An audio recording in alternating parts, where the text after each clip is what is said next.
Om Swastiastu. Assalamualaikum warahmatullahi wabarakatuh. Salam sejahtera untuk kita semua. Salam harmoni.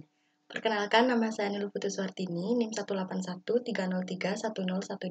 Pada kesempatan kali ini, saya akan menjawab tentang revisi tes awal, praktikum, faktor-faktor yang mempengaruhi aktivitas enzim. Baik, kita langsung saja menuju soal yang pertama. Apakah yang dimaksud dengan enzim? Jawabannya, enzim adalah molekul berbasis protein yang berfungsi sebagai katalis atau senyawa yang mempercepat proses reaksi tanpa habis bereaksi dalam suatu reaksi kimia. Soal nomor 2, jelaskan jenis-jenis enzim. Jawabannya, enzim dapat dibagi menjadi 3 jenis, yaitu hidrolase, oksidase dan reduktase, dan desmolase. Kita mulai dari enzim hidrolase. Hidrolase merupakan enzim-enzim yang menguraikan suatu zat dengan pertolongan air. Hidrolase dibagi atas kelompok kecil berdasarkan substratnya, yaitu karbohidrase, yaitu enzim-enzim yang menguraikan golongan karbohidrat, misalnya amilase, maltase, sukrase, laktase, selulase, dan pektinase. Yang kedua ada esterase, yaitu enzim-enzim yang memecah golongan ester, misalnya lipase dan fosfatase. Dan yang ketiga ada proteinase atau protease, yaitu enzim-enzim yang menguraikan golongan protein, misalnya peptidase, gelatinase, dan renin. Kemudian jenis enzim yang kedua adalah oksidase dan reduktase, yaitu enzim yang menolong dalam proses oksidasi dan reduksi. Enzim oksidase dibagi lagi menjadi dehidrogenase dan katalase. Dan yang ketiga adalah enzim desmolase, yaitu enzim-enzim yang memutuskan ikatan-ikatan C dengan C, C dengan N, dan beberapa ikatan lainnya. Enzim desmolase dibagi lagi menjadi karboksilase dan transminase. Soal nomor 3, mengapa enzim disebut dengan biokatalisator? Jawabannya, enzim disebut dengan biokatalisator karena enzim mempunyai peranan sebagai katalis di dalam tubuh makhluk hidup. Hal ini dikarenakan enzim mempunyai kemampuan untuk mempercepat terjadinya reaksi tanpa ikut bereaksi dan tidak terjadi perubahan pada struktur kimia reaksi tersebut. Soal nomor 4, jelaskan dan beri contoh tentang mekanisme kerja enzim. Jawabannya, enzim dapat bekerja dengan cara bereaksi dengan molekul substrat untuk menghasilkan senyawa intermediat melalui suatu reaksi kimia organik yang membutuhkan energi aktivasi yang lebih rendah.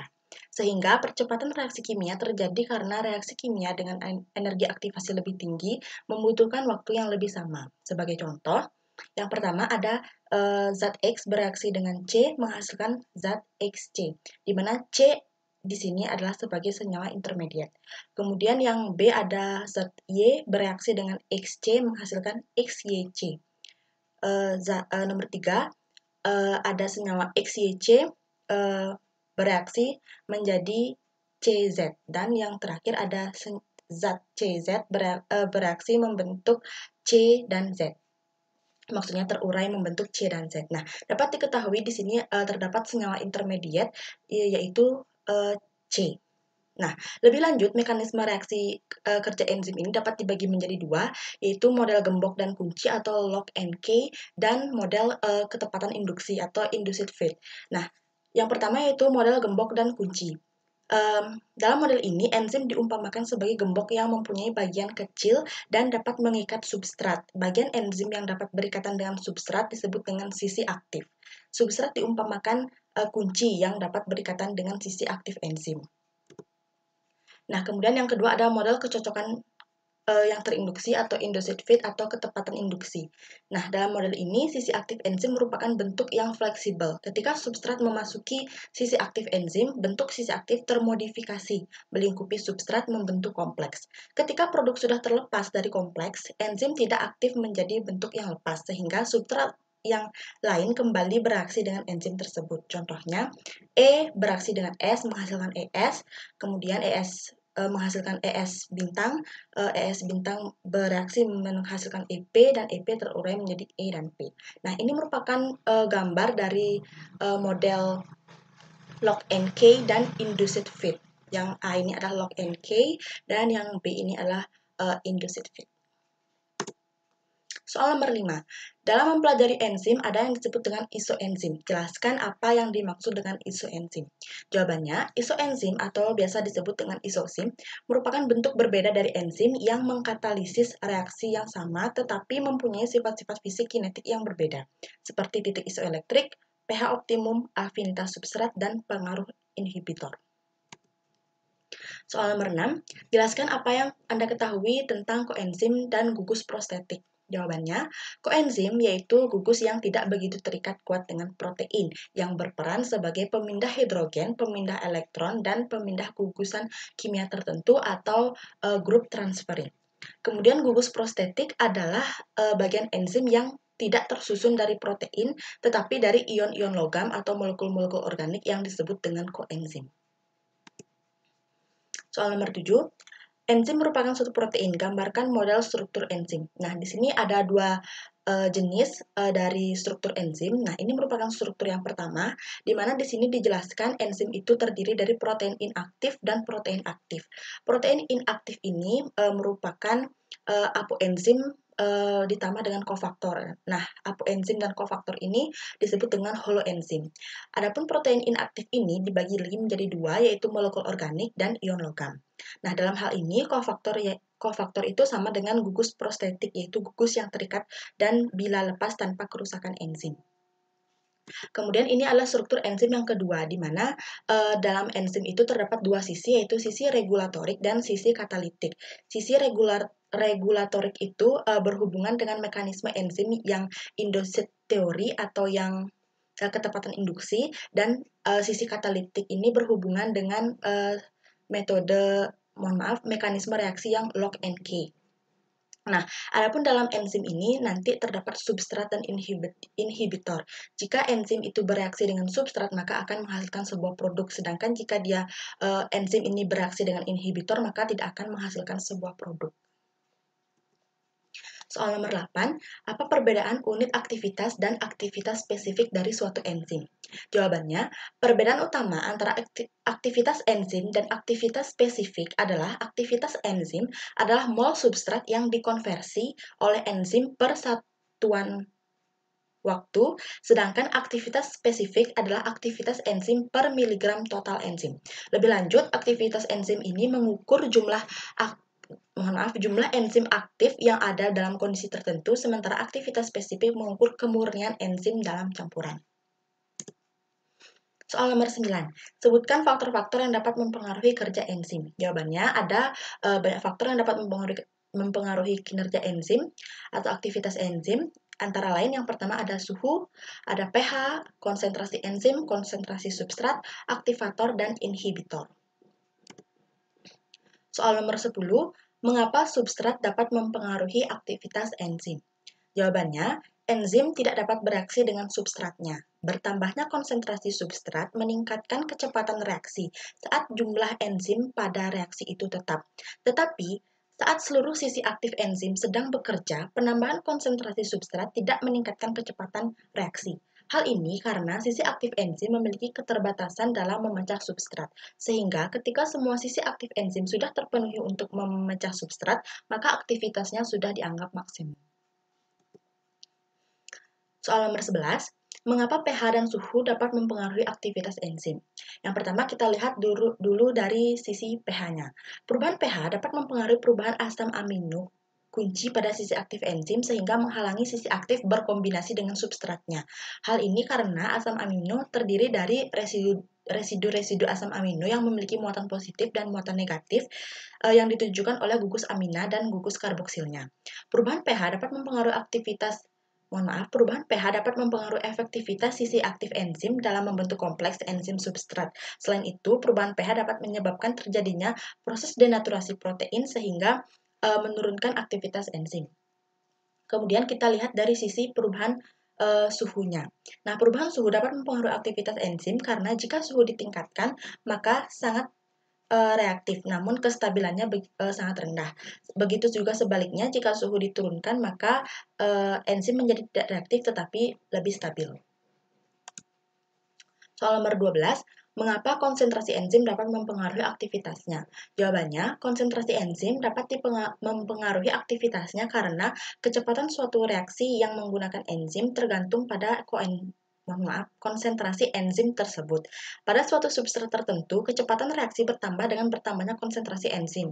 Hubungan antara laju reaksi dengan konsentrasi enzim berbanding lurus. Jadi, semakin besar konsentrasi enzim, maka semakin cepat laju reaksi yang tertera pada kurva.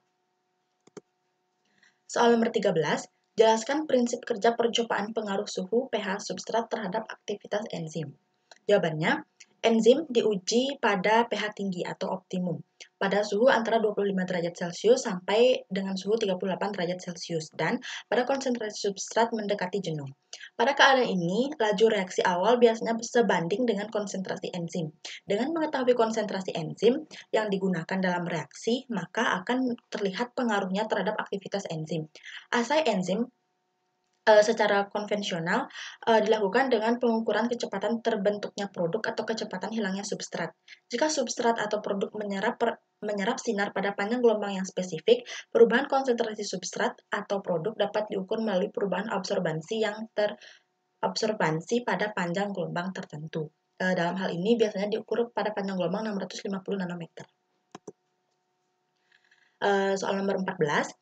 Dalam percobaan menggunakan metode Anson, yakni ke dalam 2 mili filtrat yang dihasilkan ditambahkan 4 mili NaOH 0,5 molar, kemudian ditambahkan 1 mili reagen Volin Ciocalteu, lalu diaduk. Didiamkan selama 10 menit, kemudian diukur absorbansinya dengan spektronik 20 pada panjang gelombang 650 nanometer. Pertanyaan yang A, apa tujuan metode Anson tersebut? B, fungsi reagen Volin Ciocalteu, dan C, pada panjang gelombang 650, sebutkan kompleksnya apa yang terbentuk. Jawabannya, yang A, tujuan metode Anson yaitu untuk mengetahui supaya jumlah substrat yang dikatalisis oleh enzim itu dapat diketahui. Intinya untuk mengetahui jumlah substrat yang dikatalisis oleh enzim. Kemudian yang B, fungsi reagen Volin Ciocalteu yaitu untuk mencari gugus aromatik pada enzim yang berada di supernantat agar dapat mengubah fosfotungstat dan molibdan menjadi tungstat dan molybdenum, yang hasilnya merupakan senyawa berwarna biru kehijauan agar dapat diukur absorbansinya pada spektrofotometer. Kemudian yang C, kompleks yang terbentuk pada panjang gelombang 650 nanometer adalah kompleks asam amino dan reagen Volin Ciocalteu. Soal nomor 15, buatlah grafik hubungan antara kecepatan reaksi dengan konsentrasi substrat, konsentrasi enzim, pH, dan suhu yang digunakan. Nah, jadi disediakan 4 grafik. Yang pertama ini merupakan grafik hubungan antara kecepatan reaksi dengan konsentrasi substrat, yang mana ini akan konstan. Kemudian yang B, ada hubungan antara kecepatan reaksi dengan konsentrasi enzim, di mana semakin banyak konsentrasi enzim, maka kecepatan reaksinya akan meningkat, sehingga didapat grafik seperti ini. Kemudian yang C ini ada hubungan antara pH dengan aktivitas enzim. Jadi enzim itu akan bekerja pada pH optimal, yaitu pada pH 25 derajat Celcius sampai 38 derajat Celcius. Jadi kalau dia pH-nya rendah, maka aktivitas enzimnya juga akan rendah jika seperti yang ditunjukkan oleh grafik di bagian sini. Kemudian jika dia pH-nya sudah optimum, yaitu antara pH 25 sampai 38, maka aktivitas enzimnya akan sangat optimal.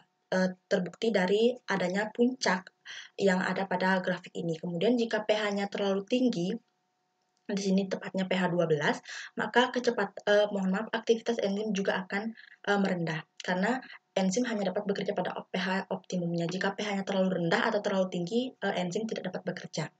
Kemudian grafik yang terakhir ini yaitu hubungan antara kecepatan reaksi dengan suhu, di mana sama seperti pH, enzim hanya akan bekerja pada suhu yang optimum, yaitu 40 derajat Celcius. Seperti ini. Jika dia ada di pH 40 pada suhu 40 derajat Celcius, maka kecepatan reaksinya akan paling tinggi atau optimal. Seperti itu. Jika dia suhunya rendah, maka kecepatan reaksinya rendah karena enzim tidak akan bekerja pada suhu yang rendah atau yang terlalu tinggi. Seperti itu. Baik, jadi demikian yang dapat saya sampaikan tentang revisi tes awal, praktikum faktor-faktor yang mempengaruhi aktivitas enzim. Mohon maaf apabila ada salah kata dalam pengucapan atau jawabannya masih ada yang keliru, mohon dimaafkan. Akhir kata saya ucapkan terima kasih. Om Santi Santi Santi Om. Wassalamualaikum warahmatullahi wabarakatuh. Salam sejahtera untuk kita semua. Salam harmoni.